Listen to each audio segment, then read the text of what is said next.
मांडवगढ़ के नाम से जाने जाने वाला मांडू यह भारत के सबसे प्रसिद्ध स्थलों में शामिल है, जहां वास्तुकला, इतिहास, प्राकृतिक सुंदरता का अद्भुत संगम देखने को मिलता है, जो मध्य प्रदेश के धार जिले में स्थित एक ऐतिहासिक स्थल है। मांडू, जो न केवल इतिहास और संस्कृति का केंद्र है, बल्कि यह आज भी पर्यटकों के लिए आकर्षक का केंद्र है, जहां ऐतिहासिक धरोहर हमें हमारे गौरवशाली अतीत को याद दिलाती हैं। लेकिन क्या आपको पता है मांडू किस लिए प्रसिद्ध हैं, क्यों प्रसिद्ध हैं और इसकी इतिहास में इतनी गाथा क्यों गाई जाती है? इन्हीं कुछ प्रश्नों के उत्तर जानने के लिए हम भी निकल जाते हैं मांडू, जिसे सिटी ऑफ जॉय के नाम से जाना जाता है। भाई बहुत ही सकरा रास्ता है यार यहाँ पर। और ये जो दरवाजा है, ये आलमगिरी दरवाजा, आलमगिरी दरवाजे में प्रवेश कर चुके हैं हम। ये एक और दरवाजे में प्रवेश करने वाला है। सबसे पहले जो आया था आलमगीर दरवाज़ा आया था, उसके बाद जो आने वाला है भंगी दरवाज़ा। अब ये भंगी दरवाजे में हम प्रवेश कर चुके हैं। ऐसे बहुत सारे यहाँ पर दरवाजे हुए हैं जो मैं आपको बताता जाऊँगा। और जैसा अभी काका ने बताया था कि अभी कुछ महल हो चुका है यहाँ पर, तो अभी देखते हैं क्या माहौल है वहाँ का। ये भाई तीसरा दरवाज़ा, कमानी दरवाज़ा, इसमें भी प्रवेश कर चुके हैं हम। ये है गाड़ी दरवाज़ा, इसमें भी प्रवेश कर चुके हैं हम। और इसको क्या हो गया गाड़ी को भाई, पेट्रोल ख़त्म होने वाला है क्या? और भाई साहब, भाई हमारा ऐसा लगता है कि पेट्रोल ख़त्म हो चुका है। मैंने मेन में डाली थी, वापस उसमें डाल दो भाई। रिजर्व में डाली क्या भाई? क्या हुआ? रिजर्व में आई होगी और क्या हैं? रिजर्व में आ गई यार गाड़ी, देख आ गई। चलो हाँ तो कोई बात नहीं ना, अब चल जाएंगे, नीचे तो उतर जाएंगे वापस। मांडो अब यहाँ से 1 किलोमीटर हो रहे। इतना तेल खा गई है गाड़ी, साला रिजर्व में आ गई। अभी इतने 300 का डलवाया था पेट्रोल। तो चलिए दोस्तों, एक बहुत ही अच्छी चीज़ दिखी है, उसकी तहकीकात करेंगे कि भाई ये क्या चीज़ है। बेहतरीन बेहतरीन, क्या नायाब चीज़ बनाई है इन राजाओं ने भाई साहब। पर भाई देखो इनकी आशिकी, यहाँ पर मैं हर व्लॉग में बताते जा रहा हूँ भाई, जो हिस्टोरिक प्लेसेस हैं उनका थोड़ा ध्यान रखा जाए। ये आपको भी पता है, सबको पता है कि ये वापस नहीं बनने वाली हैं। तो ये देखो इनके भाई लव लिख के फिर तीर घुसा रखे हैं भाई, छाती पे खुदवाओ तुम्हारी छाती पे भाई। ये क्या कर रखा भाई यार सब, मतलब ये देखो, देख पा रहे आप भाई, हालतें गंभीर कर दी इस पूरी हवेली की। इतनी बढ़िया अच्छी बनाई थी। अब यहाँ पर हिस्ट्री वगैरह कुछ नहीं लिखी है, और लिखे हुए हैं तो बस इनका इतिहास, जो प्रेमी है इनका, देख पा रहे होंगे आप, दीवार पर देखने को मिल जाएंगे आपको। तो अब थोड़ा सा यहाँ पर फ़ोटोशूट कर लेते हैं हम, फिर चलते हैं रानी रूपमती महल, हिंडोला महल और जहाज़ महल। मेन जो है जहाज़ महल है वो दिखाने वाला हूँ मैं आपको थोड़ी ही देर में।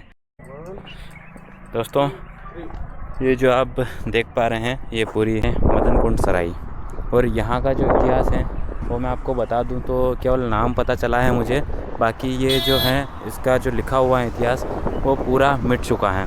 जो काफ़ी पुराना ये लगा हुआ है बोर्ड, इसकी वजह से यहाँ पर जंग वगैरह लगकर ये पूरा यहाँ पर मिट चुका है।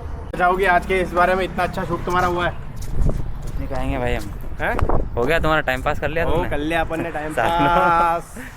चलो गाइस, फोटोशूट वगैरह हो गया है और अब हम यहाँ से जाने वाले हैं।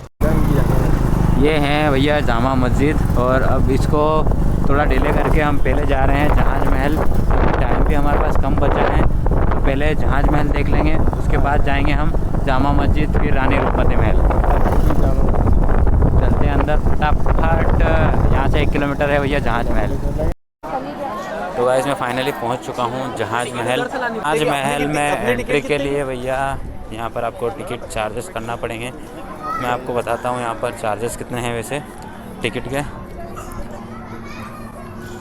भाई बहुत चेंज कर दिया है, पहले आया था मैं इतना कुछ नहीं था। तो कितना टाइम पहले आया? 2-1 साल हो गए।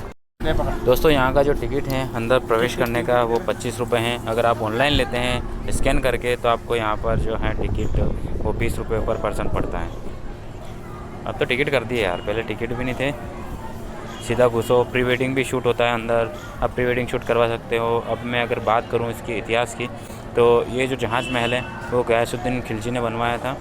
और ये जो महल है वो 15,000 तक यहाँ पर दासियाँ रहती थी, उनके लिए जो जहाज महल है उसका निर्माण करवाया गया था। तो अंदर जाके देखना पड़ेगा भाई किस तरह से। मैं पहले आया था वैसे, पर वीडियो जो है मैं नहीं बना पाया, क्योंकि उस टाइम पे मैंने जो ब्लॉगिंग वगैरह शुरू नहीं की थी। तो जो जहाज महल है वो जहाज महल क्यों पड़ा उसका नाम मैं बताता हूँ। जो बारिश के टाइम पर जो बारिश आती हैं तो ऊपर से ड्रोन शॉट अगर आप लेंगे तो ये जहाज़ की तरह से दिखेगा।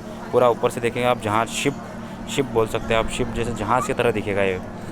तो अब ड्रोन तो है नहीं हमारे पास। अगर आपकी वीडियो अगर आप देखते रहें तो एक दिन ज़रूर ड्रोन लेंगे और ऐसे शॉट लेंगे और देखते रहेंगे। तो चलते हैं बिना किसी देरी के आगे। इसका जो ऊपर का शेप बनाया हुआ है ना, वो थोड़ा ढलान ऐसे भी है, उधर भी है। उधर भी जो तालाब है ना, उधर पानी भर जाता है, तो उधर भी ऐसा लगता है। और इधर भी पानी भरने पर ऊपर से अगर ड्रोन शॉट लेगा ना तो ऐसा लगेगा कि जहाज के शेप जैसा एक वो स्ट्रक्चर पूरा बनाया हुआ है। ठीक है, समझ गया। आज संडे है भाई, भीड़ भी बहुत ज़्यादा है। ये पिकनिक वाले हैं रे अधिकतर। ये है भैया जहाज महल।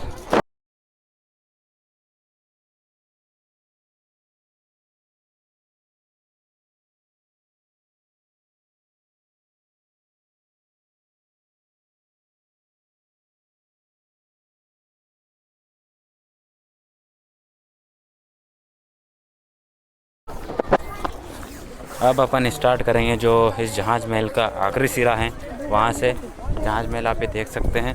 मेरा मोबाइल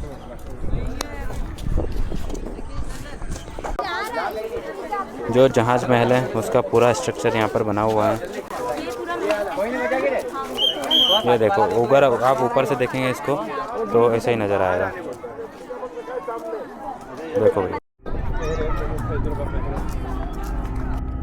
अब हम देखने वाले हैं प्राचीन हिंदू बावड़ी, जो जहाज महल के जस्ट सामने स्थित हैं, जो महत्वपूर्ण जल संरचना है।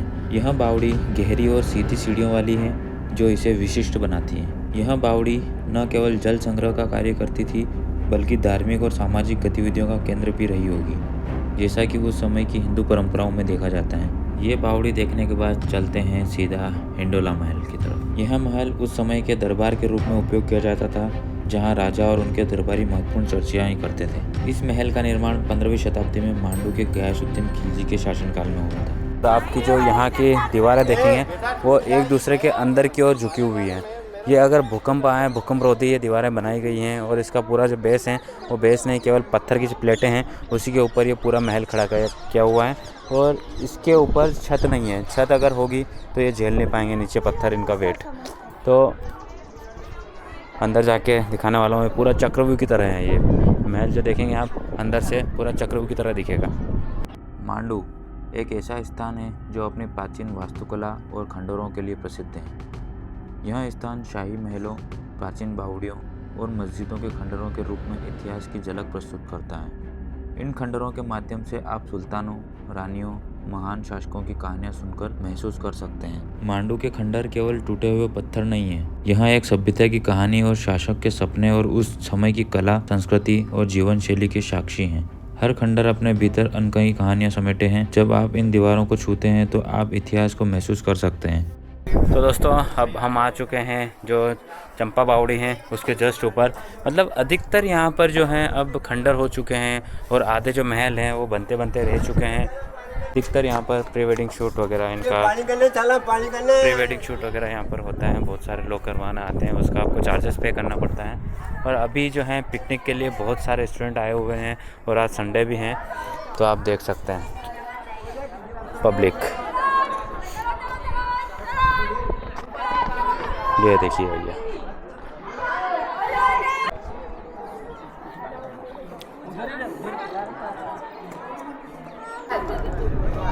इस महल में बहुत सारी ऐसी गुफाएं हैं और बहुत सारे ऐसे राज हैं जो आज तक छुपे हुए हैं। तो दोस्तों, अब पीछे का सारा भ्रमण कर लिया हमने। जो मेन जगह हैं अब जहाज महल, वो अब मैं दिखाने जा रहे वाला हूँ आपको। तो चलते हैं जहाज महल। ये है भैया जहाज महल।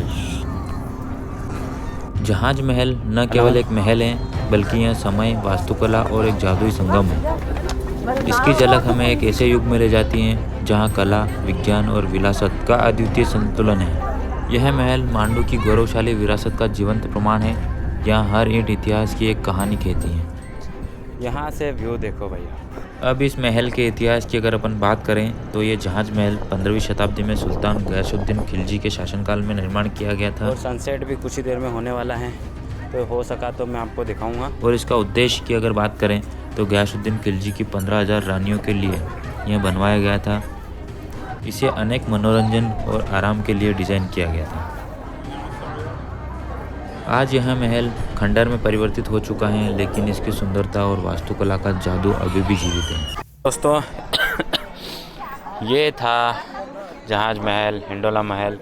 बाकी जो मेन चीज़ है एक और, वो रानी रूपमती महल, वो रह चुका है क्योंकि अभी अंधेरा होने वाला है और 5:30 बजे का ऑलरेडी बज चुके हैं। इसलिए क्या है कि हाँ तुम कर लो।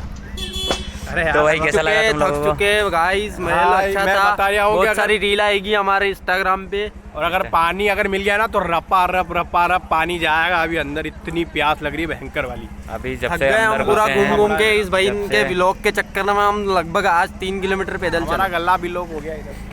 चलो गाइस ये सब कुछ हो गया है। एक संभाल लेना। अब मेन जो है वो रानी रूपमती महल है, वो बच गया है। दिन अगर आना हुआ तो उस वाले ब्लॉग में बताऊंगा, क्योंकि आज तो हमको वापस इंदौर जाना पड़ेगा। तो कोई ना, एक और ब्लॉग में कभी आएगा, फिर कभी ब्लॉग रानी रूपमती महल का, तो वो भी आपको जल्दी दिखाएंगे। तो थोड़ा बहुत अब कुछ खा लेते हैं और पी लेते हैं, उसके बाद निकलेंगे हम सीधा इंदौर के लिए। तो मुकेश भाई कैसा लगा आपको बहुत अच्छा गाइस, बहुत जहाज अच्छा, महल और मांडू आके? बहुत अच्छा लगा। बहुत अच्छा लगा। अगले संडे को नेक्स्ट ट्रिप पे जाने वाला है और आप लोगों के लिए सरप्राइज है क्योंकि अगले महीने हम बहुत अच्छी ट्रिप पे जाने वाले हैं। भाई स्टे तो ट्यून ऑन इसलिए क्या घुमक्कर है प्राणी। कि बने रहिए मेरे साथ और मिलते बहुत हैं अब एक और अच्छी-अच्छी नए जगह ब्लॉग दिखाता है में। भाई अपना। अच्छी जगह जाने वाले हैं और मिलेंगे एक और नए ब्लॉग में नए सफ़र के साथ। तो बने रहिए मेरे साथ। Thank you so much. Keep watching, keep supporting.